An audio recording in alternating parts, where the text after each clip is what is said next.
थोड़ी देर बाद निकलना भी है।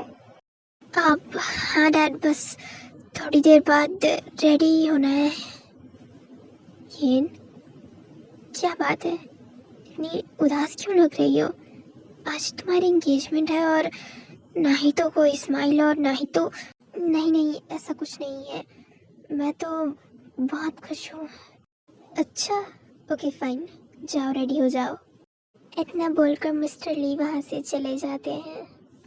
मुझे तो कुछ समझ भी नहीं आ रहा है कि मैं करूँ तो करूँ क्या। योगी से एंगेजमेंट, मुझे सब कुछ भी ठीक नहीं लग रहा है। एक अजीब सी बेचैनी मुझे खाए जा रही है, मानो ये सब मैं गलत कर रही हूँ। मैं क्या करूँ? इसके बाद ये रेडी होने लगती है, मगर इसका दिमाग अभी भी यही सोच रहा था कि वो योगी से एंगेजमेंट करे या ना करे।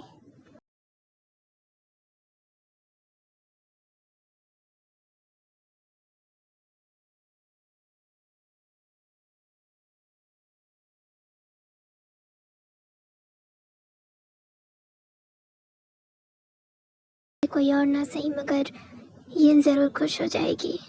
आफ्टर ऑल इतना सब जो कुछ उसके साथ हुआ है, इन सब से उसे निकलने में थोड़ा वक्त लगेगा, मगर मैं जानता हूँ कि धीरे धीरे सब ठीक हो जाए और जिमिन को भी ये समझ आ जाए कि वो क्या गलत कर रही है। आफ्टर ऑल उसने मुझे पहले ही चैलेंज किया है कि वो जंगकुक और थे को अलग कर देगी, मगर मैं ऐसा कुछ नहीं होने दे सकता। पता नहीं वो ये सब क्यों कर रही होगी।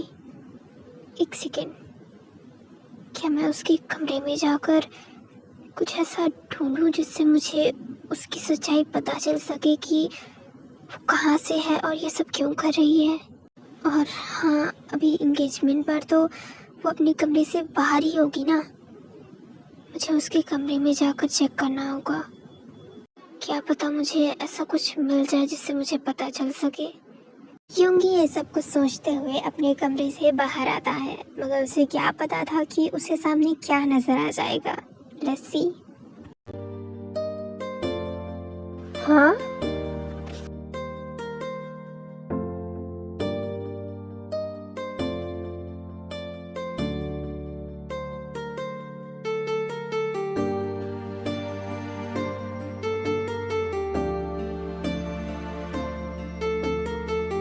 ये लो। हाँ, तुम मुझे फ्लावर बुके क्यों दे रही हो?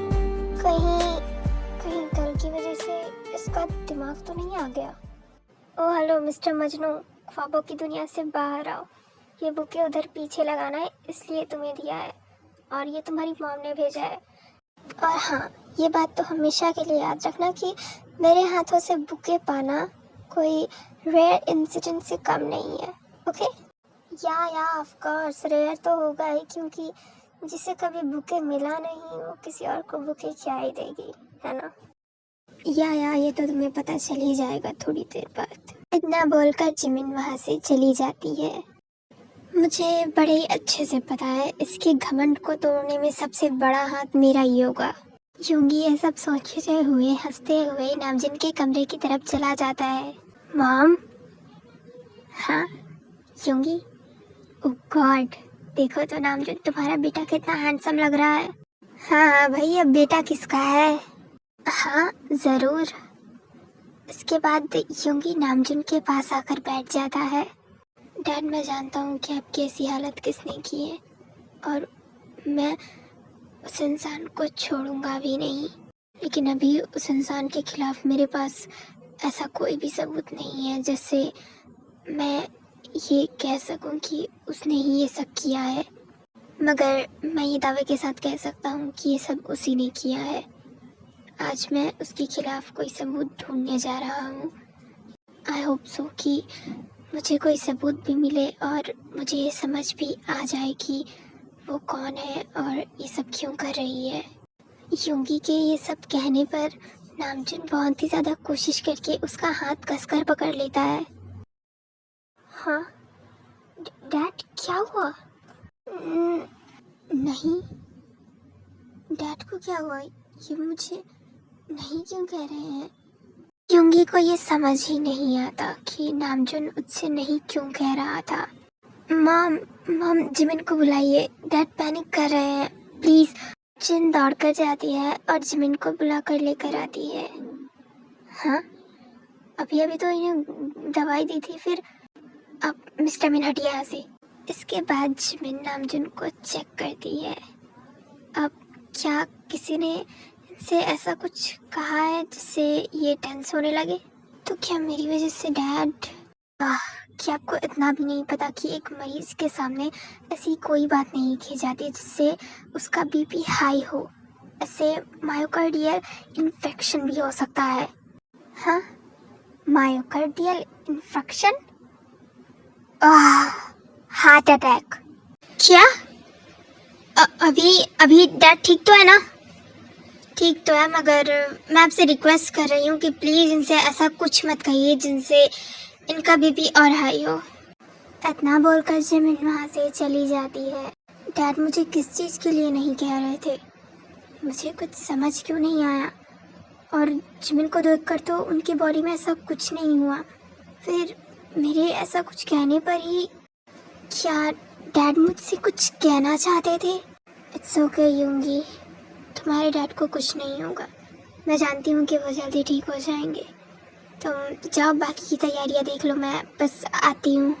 इतना बोलकर जिन भी वहाँ से चली जाती है। पता तो मुझे लगाना ही पड़ेगा। ये लीजिए आपका फ्लावर बुके। Thank you. मैं जानता हूँ जो मैं करने वाला हूँ वो गलत है, मगर मैंने ज़िंदगी में पहली बार किसी से प्यार किया है और मैं उसे इतनी आसानी से नहीं जाने दूंगा। जे होप ये सब कुछ सोचते हुए घर के अंदर आ जाता है। क्या बात है, हम इतना बड़ा बुके किसी को प्रपोज करने वाले हो क्या? क्या दे तुम भी, ऐसा ऐसा कुछ नहीं है।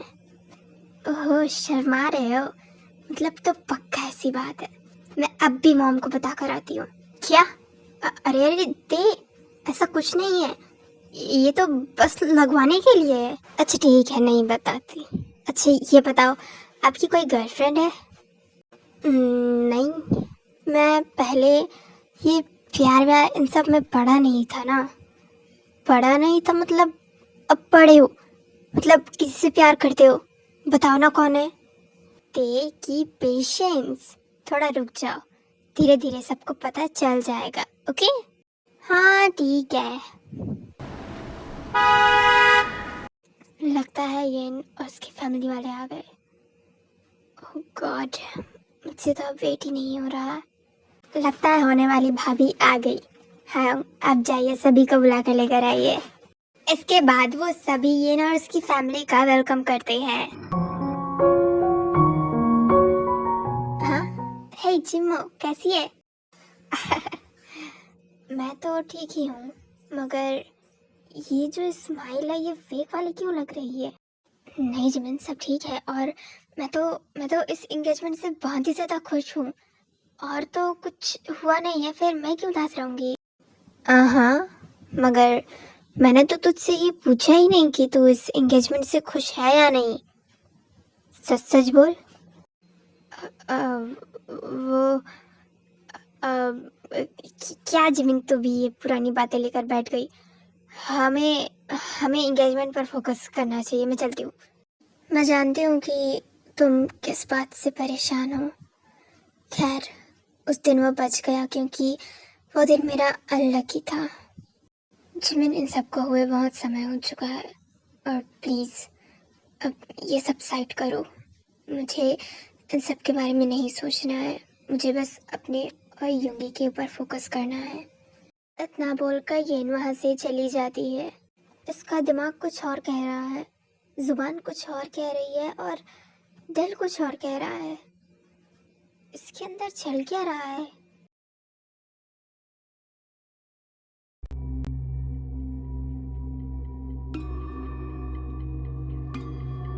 एंगेजमेंट होने से पहले मैं पहुंच जाऊंगा, बट आई होप सो कि मुझे यहाँ पर जिमिन के बारे में कुछ तो पता चले, क्योंकि जिमिन की पूरी कमरे की तलाशी लेता है, मगर उसे जिमिन के बारे में ऐसा कुछ भी पता नहीं चलता।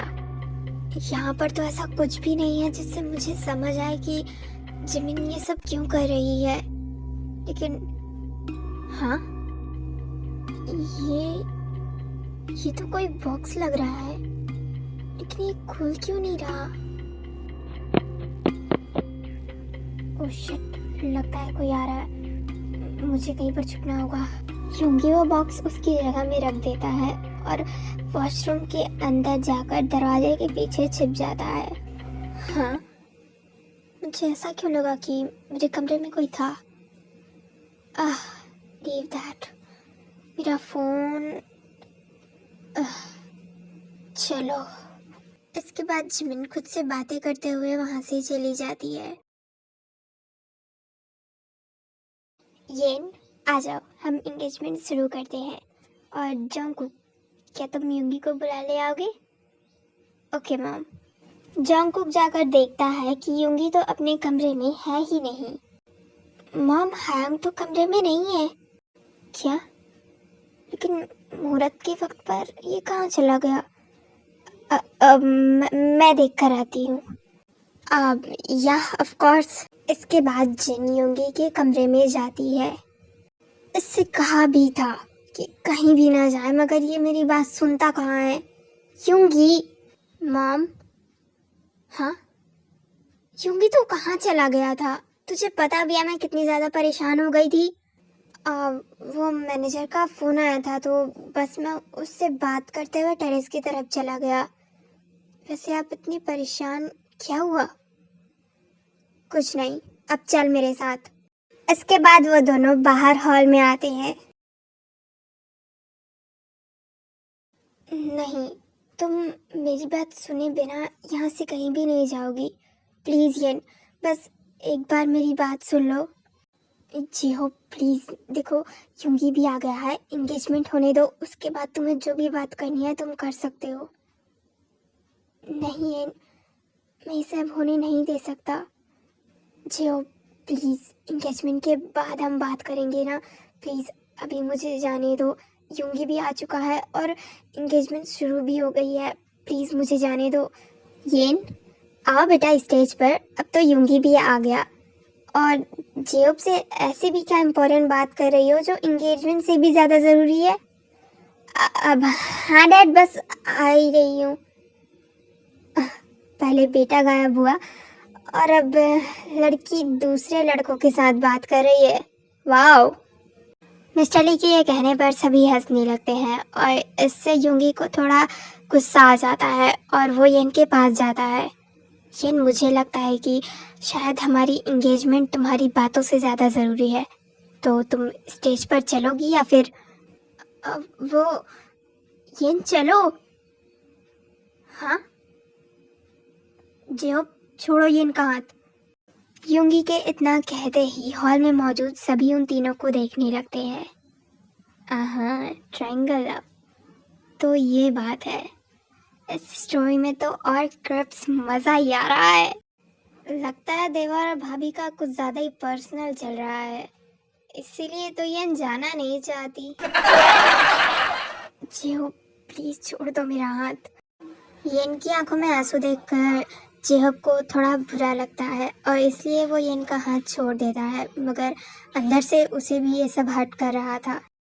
आई एम सॉरी, बट ऐसा कुछ नहीं है। एक्चुअली येन और जेहब एज अ फ्रेंड बहुत ही ज़्यादा क्लोज है, तो बस कुछ बातें कर रहे होंगे। आ जाओ येन, एंगेजमेंट का टाइम हो रहा है ना। इसके बाद वो दोनों स्टेज पर आते हैं और एंगेजमेंट शुरू हो जाती है। चलो यूंगी, अब येन को रिंग पहनाओ। यूंगी रिंग पहनाने के बाद जिमिन की तरफ देखता है। हाँ, ये तो मुझे इन सबसे कोई फर्क नहीं पड़ता। चलो भाभी, अब आपकी बारी है। इसके बाद येन भी यूंगी को रिंग पहनाती है, मगर उसका दिमाग अभी भी जेहूब के बारे में सोच रहा था, क्योंकि जेहूब ने कहा था कि वो येन से कुछ इम्पोर्टेंट बात करना चाहता है। पता नहीं है जेहूब कहाँ चला गया। इतनी देर तक तो मुझसे बात करने के लिए मरा जा रहा था और अब खुद ही गायब है। मैं करूँ तो करूँ क्या? उसने इतना सब जो किया। हाँ हाँ, जो तुमने वो सब हम सबके सामने क्यों किया? क्या तुम सोच भी सकते हो कि तुम्हारे भाई को कितना बुरा लगा? और मेरा क्या? हाँ, तुम्हारा? अब तुम कहना क्या चाहते हो?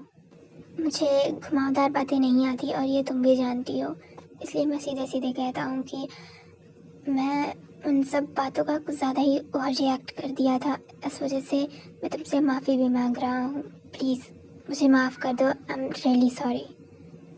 अच्छा, तो तुम्हारी इम्पोर्टेंट बात ये थी। चलो ठीक है, मैंने तुम्हें माफ़ किया।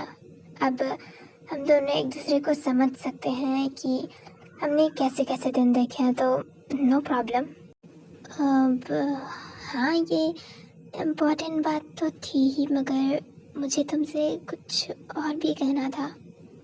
हाँ तो कहो ना। अब देखो, आई डोंट नो कि तुम कैसा रिएक्ट करोगी, और but I am really serious. ये कोई मजाक की बात नहीं है, और तुम्हें जितना समय लेना है तुम ले सकती हो, मगर सोच समझ कर जवाब देना, क्योंकि मैं अपनी लाइफ की सबसे सिंसियर डिसीजन तुम्हारे ऊपर छोड़ूंगा। इसलिए प्लीज़ इसे बिल्कुल भी मजाक मत समझना। क्या तुम कहोगे तुम्हारी प्रॉब्लम क्या है? ये आई लव यू। क्या?